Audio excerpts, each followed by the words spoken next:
ஏலா தம்பி, நைட்டு 11 மணிக்கு மேலே ஆகுது, இன்னும் எங்கன்ல பண்ணிட்டு இருக்கிய தூங்காமல்? வீட்டில் போய் தூங்கலை.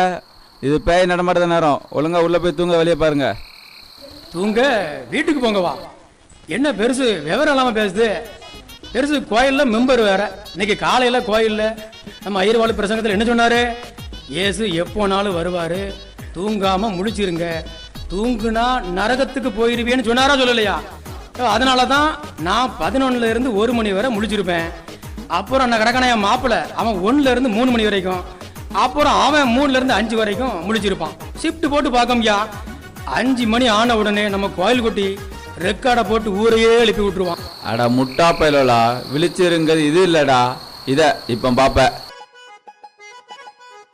அண்ணாச்சி, அப்புறம் அண்ணாச்சி யாரு? இந்த வரேன். ஐயா தோத்துறோம், கிறிஸ்மஸ்க்காக காணிக்கை பெருகி வந்திருக்கிறோம். ஓ அப்படியா? இப்படித்தான் மிஷினரி ஊழியத்துக்கு காணிக்கையை கேட்டிய. நானும் 10,000 ரூபா கொடுத்தேன். கோயிலில் பேரை வாசிக்கும் போது என் பேரை 14வது பேரை வாசிச்சிய. 100, 200 தந்தையின் பேரெல்லாம் முதல்ல வாசிச்சிய. அப்போ எனக்கு என்னையா மரியாதை? நான் கூட கொடுத்ததில் கோயில் எனக்கு என்னையா பெருமை சொல்லுங்க. அதனால இப்போ யோசிச்சு தான் சொல்லுவேன். தயவு செய்து புறப்படுங்க. அண்ணாச்சி என்ன இப்படி முகத்தில் அடிக்க மாதிரி பேசிவிட்டாவ? சரி, கடவுள் பார்த்து பார். அடடா, நம்ம சபை ஊழியரு ஐயா தோத்திரம். என்ன வீடு சந்திப்பா கமிட்டியா வந்திருக்கியா? அண்ணாச்சி தோத்துறோம், வர கிறிஸ்மஸுக்கு காணிக்கை சேகரிக்க வரோம் அண்ணாச்சி. என் மவன் மூத்தவன் கோயிலில் கொடுத்துருங்கன்னு ஒரு 15,000 போட்டு விட்டுருக்கான். நானும் வயலில் விளைஞ்சது எல்லாத்தையும் சந்தையில் போட்டு ரூபாயை கொண்டு வரேன். இந்த வருஷம் கிறிஸ்மஸ்க்கு கடவுள் நமக்கு ஒரு குறையும் வைக்க மாட்டாரியா. ரொம்ப நன்றி அண்ணாச்சி. கடவுள் இப்போ வந்தா கூட உங்க நல்ல மனசுக்கு பரலோகத்தில் இடம் ஆயத்தம் பண்ணிடுவாரு. சரி, நாங்கள் வரோம் அண்ணாச்சி. ஆனால் கொடுக்குறது வெளியே தெரியாமல் பார்த்துக்கிடுங்கய்யா. கோயில்லையும் வாஸ்திராதியா நல்லா இருப்பியா?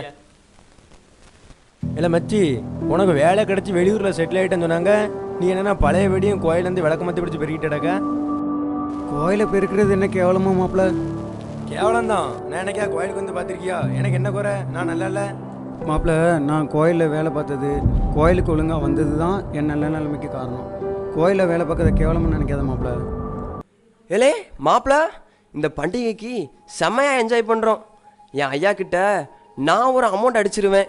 நீ உங்கள் அண்ணன் மனோவா கிட்ட ஒரு அமௌண்ட்டாக கேளு. சூப்பர் படம் ரிலீஸ் ஆகுது. நல்லா தண்ணியை போடுறோம். தேட்டரில் போய் 4 பொண்ணுங்களை பார்த்து சைட்டை போடுறோம். சாயந்தரம் பஜனைக்கு நல்ல பிள்ளையாட்டம் வந்து உட்காந்துருதோம். என்ன? சாரி மாப்பிள்ள, எனக்கு நாம் ரொம்ப தப்பு பண்ணுறோமோன்னு தோணுது. என்ன மாப்பிள்ள ஆச்சு உனக்கு? பண்டிகைக்கு பண்டிகை நாம் தினமும் பண்ணுறது தானே. இதான் நான் சொன்னேன், கோயிலுக்கு ரொம்ப போகாத. அப்படியே கோயிலுக்கு போனாலும் வாலிபர் கூட்டத்தில் உட்காராதுன்னு சொன்னேன். உட்கார்ந்தா உன் மனசை மாற்றி போடுவானான்னு சொன்னேன். இப்படி மாட்டிக்கிட்டிய மாப்பிள்ள, கெடுத்து போட்டானோல வாலிபர் கூட்டத்தில். இல்லை மாப்பிள்ள, யோசிச்சு பாரு. தேட்டரு, படம், சாராயம், சைட்டு இதெல்லாம் கொஞ்ச நேரம் சந்தோஷம்தான். அதுக்கப்புறம் நமக்குள்ள ஏதோ ஒரு வெறுமை, பயம், மனப்பதச்சம், அப்பா அம்மாவை ஏமாத்துறோமோங்கிற குச்ச உணர்ச்சி. அப்பா, அதை நினச்சாலே எனக்கு மனசு வரமாடிக்கிறாத செய்யா. நீங்கள் விட்டுறா மாப்பிள்ள. சாரி மாப்பிள்ள. உன் சேரிய நீயே கட்டிக்கோ, எனக்கு கிட்ட நினைக்காத. சபை ஊழியரையா, சபை ஊழியரையா. யாரு? வாங்க, உள்ள வாங்கண்ணே. ஐயா தோத்துறோம். நம்ம ஆவரகா அண்ணாச்சிக்கு நேற்று நைட்டு ரொம்ப உடம்புக்கு முடியாமல் போயிட்டான். இந்த பயல்வ 2 பேர் காரில் வெளியே தெரியாம ஆஸ்பத்திரிக்கு கூட்டிட்டு போயிட்டாங்க. பிழைக்கிறது ரொம்ப கஷ்டம்னு சொல்கிறாங்க. இசப்பா, ஆபரம் அண்ணாச்சிக்கு ஒன்றும் பாதகமாக நடந்துடக்கூடாது. அவர் இன்னும் வருகைக்கு ஆயத்தமாகலை. சுய பெருமை, சுயநீதிங்கிற மாம்சீக பாவத்தில் வாழ்ந்திருக்காரு. அவர் பெயர்களும் ஒழுக்கமாக தெரியலை. அண்ணாச்சிக்கு உயிர் பிச்சை கொடுங்கப்பா. உங்களுடைய வருகைக்கு ஆயத்தமாக்குங்க இசப்பா. அண்ணாச்சி ஒன்றும் இல்லை. எவ்வளவு தும்பா இருந்த ஆளு எந்த நேரத்தில் என்ன நடக்கும்னு சொல்ல முடியலையே. உங்களுக்கு ஒன்றும் ஆகாது. உங்களுக்காக நான் ஆண்டவர்கிட்ட ஜெபிச்சுட்டு வரேன் அண்ணாச்சி.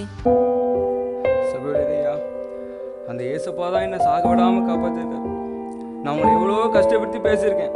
ஆனால் எதையுமே மனசில் வைக்காம எனக்காக ஜெபம் பண்ணி இவ்வளோ தூரம் வந்து என்னை பார்த்து மனசுக்கு ரொம்ப சந்தோஷமா இருக்குய்யா. சொல்லப்போனா நான் சாவுக்கு பக்கத்திலே போய் தப்பித்து வந்திருக்கேன் ஐயா. மரணத்துக்கு பிறகு நம்ம எங்கே போவோங்கிற யோசனையே இல்லாமல் தப்பாக வந்துட்டேன் ஐயா. ஒருவேளை அவர் வருகையோ இல்லைன்னா என் சாவோ முந்திருக்கும்னா நான் நரகத்துக்குள்ளாயா போயிருப்பேன். கடவுள் எனக்கு புரிய வச்சிட்டாரியா. இனிமே அவர் வரைக்கும் நான் ஆயத்தமாயிருவேயா, என் குடும்பத்தை ஆயத்தப்படுத்துவேயா. ரொம்ப நன்றி ஐயா, ரொம்ப நன்றி. மாப்பிள்ள பாஸ்கரே, உன்னை சர்ச்சில் குடும்பமாக பார்க்க சந்தோஷமா இருக்குடா. வீட்டில் நீ கட்டாயப்படுத்தி வந்தியா இல்லை விருப்பப்பட்டு தான் வந்தியா மாப்பிள்ள? விரும்பிதான் மாப்பிள்ள.